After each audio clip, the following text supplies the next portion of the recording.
Meron pala tayo dito. Release na ba yan bukas? Okay na to, ABS. Bago gulong, 4. Saan? Yan yung nabila nyo na? Opo. Yan yung ginamit namin nung isang araw. Pagkatapos baba yung transmission yun may kalog. Nice na. Nice na. Saan dinala? Nila Ryan? Sila Ryan. So, tinesting. Sa Batangas. Ibig sabihin, nung narinig ko yung kalampag, magtapos dinala nyo ron. Opo. So, okay na. Tapos gamit nila Jared sa Batangas. Ayun pumunta tumakbo sa Batangas. Opo. Pwede na release na bukas. Pwede naman. Temp yan, parang 85 lang. Pati cooling system natira nyo. Opo, patugulin siya. O sige. Kaya na bukas yan. Nasabi nyo na dun sa ano? Oh, after lunch. Detail na lang yun. Sige. Marami na lahat. 3-step detail na. Sureball ah. Opo. BMS ko na lang bukas to. Ang umaga. Change oil na lang. Opo, change oil. Yun na lang kulang yan. Okay, sige. Batangas ang pinuntahan. Opo, wala. Sige. Okay, doon tayo sa kabila guys. Muna tayo ngayon sa kabila. Ano oras na ba? 8:50 na. Kita nyo, nagtatrabaho pa rin tayo. Actually, maaga pa ako uwi ngayon. Pero kadalasan, mauwi kami mga 11 na 10. So, ang mangyari, punta tayo sa kabila kasi maghahatid tayo ng... hatid tayo sa Shape Park. Maghahatid tayo ng stock doon kasi alala nyo yung... May kotse pa ba tayo rito kay Boss GC3? Meron pa yung charcoal yung sa dulo. So dito yung detailing natin kila GC3. Magagaling dyan guys. Maayos sila gumawa. So shoutout sa may-ari ng GC3. Thank you. Mabait kang bata. At pinapapark mo kami dyan. Thank you very much. Papunta tayo doon sa kabila. Tingnan natin kung anong ganap doon. Yun o. So andito tayo, update tayo. So makina ito nung Ford Fiesta na nakuha natin sa Cavite. Ito yung merong lagatak na maririnig nyo. May dala kaming orange na Fiesta. So anong hatol natin dito pare? Ito, papalitan natin tong sigon nyo kasi... So yung buo, buo. hindi pwede. So ito kasi guys, umaandar naman to. Kung makita nyo sa video, inuwi namin, walang problem. Walang overheat and everything. Pero ayaw namin ng tunog. So dahil dito yan, kung ba't natin ginagawa yan, no? So, kayod, no? Kayod yung mga sigon niya. Yung owner naman nito, nasabi sa amin is na overhaul na siya. Kaso, yun nga, ang tingin namin, hindi maganda yung pagkaka... Anong naging problem niya yung una nag-overhaul? Wala sa standard yung ano niya, pagkakahigpit. So Sobra tayo, sa torque. Ford specs tayo, di ba? So Ford specs tayo guys. So Standard lang. standard lang. So ngayon, magiging A1 condition ulit yung engine. So hindi namin tinitipid pag ganyan. Hindi namin yun binili na sira. Talagang meron lang siyang hindi tama or hindi akma yung kanyang specs. So ganyan. O yan yung isa. Tapos ito naman yung kay Sir Leroy, kakabili lang namin, binili na agad. So pinababa na lahat dito. Nakita niya kanina, no? So ano to, pati trani? Nababa na rin? Transmission, palit yan. Port, tsaka dry class. Tapos palit ng water pump, tensioner, timing belt, spark plug. Ang dami nun ah! Ang bango! Sarap! Ang sarap. Yung return nose niya, pinalitan na rin yan. So lahat yan. So nakita kanina ni Sir yan kasi nag-visit sila dito. Actually ito guys, follower natin yan si Sir eh. So mag-asawa sila kanina. Check out nila tong unit. Kakukuha lang namin. Ibibigay natin yung dapat dito. Mukha lang malungkot ngayon yan pero first owned yan. Pero kita nyo naman kahapon nung dinadrive kayo, napakagandang manakbo niyan. Pero ibabalik pa rin nga natin sa Ford spec. So ngayon, pati gulong nito, napagtanto namin, titirahin. Tapos Nico, papaano mo to, no? Pagtapos ma-detail nito, kay Sir Leroy, bibigay mo lahat ng gusto niya, di ba?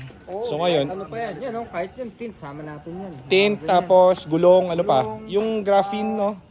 Ano tawag doon? Yung parang coating, parang ceramic coating. Parang ano? Graphene coating, parang ganun. Okay, graphene coating ang Kasi gagawin, kumpleto. Kapag sa mga black na ganyan, para Okay, so brand new. ayan, saka sabi ni boy mechanic, ni head mechanic, lovely mechanic, nabigay lahat ng gusto na itong kotse. So, ganda. Hindi, ako lang. Huwag na. Nakita naman ng may-ari kanina. So, yan. So, yun yung mga ginagawa natin dito, kung makita mo. So, ganito kasi yan. Di ba, binili natin yan nung... Kailan ba natin binili ito? Kahapon? Binili namin ng isang araw. Walang issue first owner, di ba? Wala kaming kahit anong error na scan to, di ba? O ngayon, let's say, binili mo sa market ng ganon, di ba? Sabihin mo ng, uy, first owner, washery. Hindi mo alam kung ano yung bibigay dyan. O kami, ginawa na namin. Advance, super advance.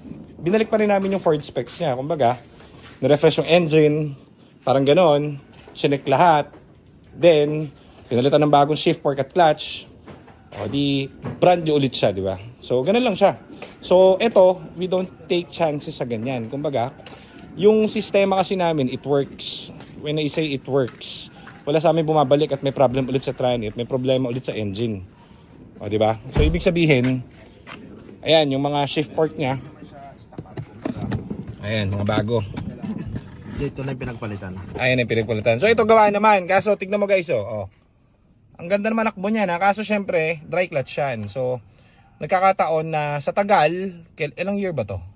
2016. 16. So imagine mo 2016, ano ngayon? 2024. Oh, ilang taon na yun? 8 years. 10 years na. O kahit na anong kalawang yan, kahit na ano yan, bakal na uranium yan, ano yan, magkakaroon ng kalawang yan. Ngayon, okay pa yan, goods yan. Pero yan yung mabibili mo. O may bago kami. O di kinabitan namin bago, di ba? E di bago ulit siya, parang ganun. Yung logic dun. O, di ba? Kasi yan, kapag sa inyo inabutan yan, malaki-laking gastos yan. 130,000 yan sa labas. O dito, tapos na yan. Hindi pa sinasum up yung bill niyan dun sa market value. Kung magkano lang namin binenta to, yun lang yung market value niya. Di ba? So ngayon, ano pa ba? Iikutan natin yung mga units natin dito. Teka. Ito, bago na yung shift fork nito, dry clutch, water pump, timing belt, oil pump belt, radiator, fan motor, lahat bago na dito eh.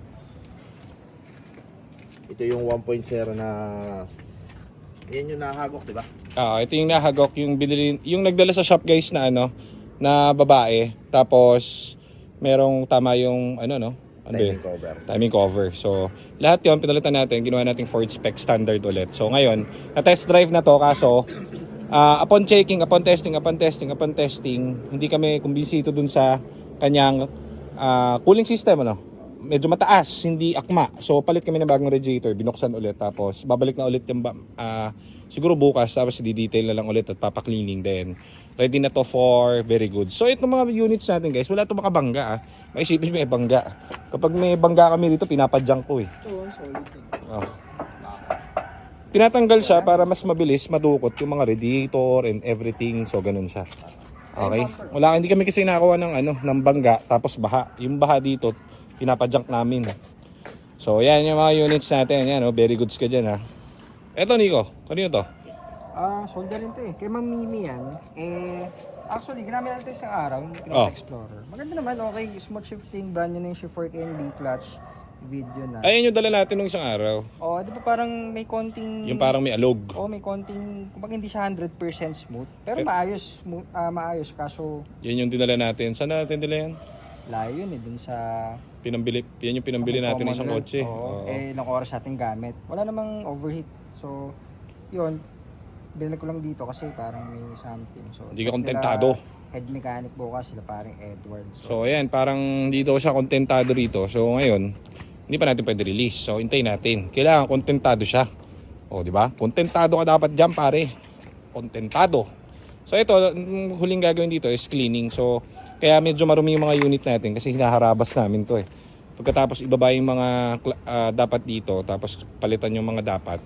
Pinangharabas namin kung saan. Kaya makaka-assure ka na bago ibigay sa'yo, sureball yan boy. So dinala na rin natin dito yung pumunta kahapon, yung charcoal na Fiesta, yung galing sa Ford. So inaantay lang ayan siya. Hindi siya mukhang malungkot, medyo parang masigla na siya, ready na siyang operahan So parang yan medyo nakangiti na. Hello po, tirahin nyo na ako. So mami, akit na dito yan.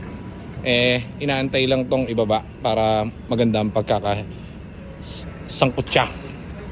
Bago nating shift fork, nagkaabutan na sila. So yan, tara balik muna tayo sa... Ay hindi, uwi na pala kami. Uwi muna kami guys. Sige.